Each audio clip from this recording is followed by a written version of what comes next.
Saat ini thrifting bukan hanya gaya hidup, tapi sudah menjadi tren besar. Banyak orang membeli pakaian bekas impor karena murah dan unik. Tapi di balik tren tersebut ada dilema besar. Haruskah pemerintah melindungi industri lokal atau membuka pasar agar masyarakat mendapatkan barang murah? Sebelum itu, kalian tahu gak apa itu thrifting?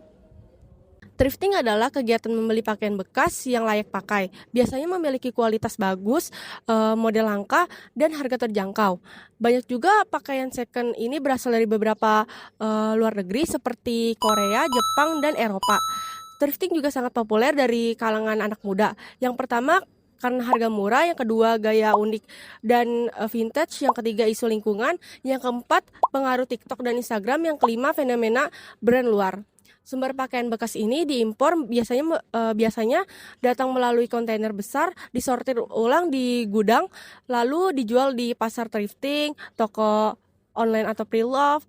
Yang ketiga, lapak-lapak vintage yang dikurasi. Fenomena ini terus tumbuh karena kebutuhan gaya hidup murah namun fashionable. Sekarang kita masuk ke tahap analisis antara proteksi dan juga buka pasar.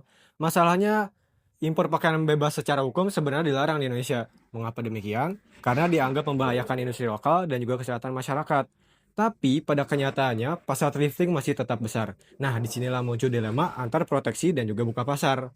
Kalau misalnya pemerintah bersikap proteksionis atau melarang dan juga memperketat impor pakaian bekas, siapa aja yang diuntungkan? Nah, ada beberapa pihak yang diuntungkan. Yang pertama, ada industri tekstil lokal karena mereka tidak harus bersaing dengan produk bekas yang harganya sangat rendah. Yang kedua, ada konveksi dan juga UMKM pakaian yang selama ini kesulitan bersaing dari segi harganya. Yang ketiga, brand lokal yang sedang berkembang. Keempat, tenaga kerja lokal karena produksi dalam negeri tetap pasti berjalan. Kebijakan proteksi ini sebenarnya merugikan beberapa pihak. Pertama, ke konsumen, terutama yang berpenghasilan menengah bawah, karena mereka sangat bergantung pada pakaian murah. Lalu ada pedagang baik yang jualan di pasar tradisional maupun reseller online yang sumber penghasilannya ikut terancam. Yang ketiga, ada pekerja informal seperti penyortir dan pengemas barang bekas juga terdampak karena alur barang jadi berkurang. Jadi, meskipun keras bagi sebagian orang, pemerintah melihat langkah proteksi ini sebagai cara untuk menjaga industri lokal supaya tidak kalah oleh masuknya pakaian impor yang jauh lebih murah. Jika pemerintah melonggarkan aturan impor pakaian bekas, ada beberapa dampak yang langsung dirasakan oleh masyarakat. Bagi konsumen, jelas ada keuntungannya. Harga jadi lebih murah, pilihan model makin beragam, bahkan kualitas barang luar negeri sering kali lebih baik. Tren fashion pre-love juga makin kreatif dan berkembang. Namun, industri lokal bisa terkena imbasnya. Produk dalam negeri jadi susah bersaing karena kalah dari segi harga. Penjualan UMKM bisa turun, produksi tekstil melemah, dan akibatnya berujung pada risiko PHK.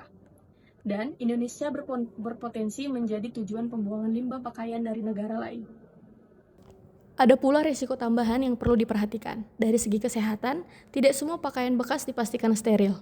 Dari sisi lingkungan, barang yang tidak laku bisa menumpuk dan menambah masalah sampah. Selain itu, citra produk lokal bisa hilang akibat banyaknya barang impor bekas yang masuk ke pasar. Inilah inti masalahnya. Pemerintah harus menyeimbangkan 4 kepentingan besar. Yang pertama, melindungi industri dalam negeri termasuk UMKM dan tenaga kerja. Yang kedua, memberikan akses pakaian murah untuk masyarakat yang bertingkat ekonomi rendah. Dan yang ketiga, mengatur dampak lingkungan apakah thrifting benar-benar eco-friendly atau justru jalur baru limbah tekstil. Dan yang terakhir, menjalankan aturan perdagangan internasional khususnya terkait larangan impor dan kebijakan non-tarif. Konsep ekonomi yang relevan yang pertama itu ada proteksionisme, yang kedua perdagangan bebas, yang ketiga tarif dan non-tarif barriers, yang keempat infant industry protection, dan yang kelima keseimbangan antara efisiensi pasar dan kesejahteraan sosial. Fenomena thrifting ternyata bukan cuma di Indonesia, tapi juga banyak di negara ASEAN lainnya.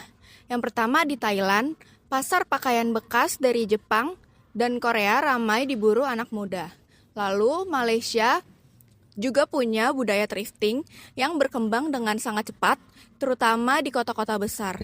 Lalu di Filipina ada pasar thrifting yang dikenal dengan pasar ukai-ukai, sementara di Vietnam pakaian second impor populer di kalangan mahasiswa. Intinya, thrifting sudah jadi tren regional dan gaya belanja anak muda Asia Tenggara cenderung sama, yakni cari yang lebih murah, unik, dan tetap stylish. Karakter konsumen muda ASEAN terlihat jelas melalui tren thrifting. Mereka cenderung memilih harga yang lebih murah, menikmati gaya unik dengan kreativitas mix dan match, serta banyak terinspirasi oleh budaya K-pop Jepang maupun Barat. Di sisi lain, mereka mulai menunjukkan kepedulian terhadap isu lingkungan meskipun sebagian masih sekedar ikut tren. Barang bekas juga tidak lagi dianggap sebagai simbol status sosial, melainkan bagian dari gaya hidup yang praktis dan ekspresif. Nah, selanjutnya sikap ASEAN perlu proteksi atau buka pasar. Dari perspektif kelompok, ASEAN bisa mengambil jalan tengah, yaitu tetap membuka pasar pakaian bekas, tapi dengan regulasi jelas seperti standar kebersihan, kota impor, dan kontrol kualitas. Dan di saat yang sama memberi insentif kuat kepada industri lokal agar bisa bersaing dari sisi desain, kualitas, dan harga. Jadi, pendekatan hibrida ini membuat konsumen tetap punya akses murah, tapi industri lokal tidak mati.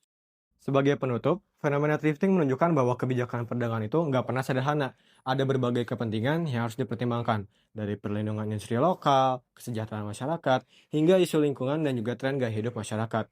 Pemerintah nggak bisa cuma memilih proteksi total atau membuka pasar sepenuhnya. Yang dibutuhkan adalah kebijakan yang seimbang, adil, dan juga sesuai kondisi saat kondisi sosial ekonomi generasi muda saat ini.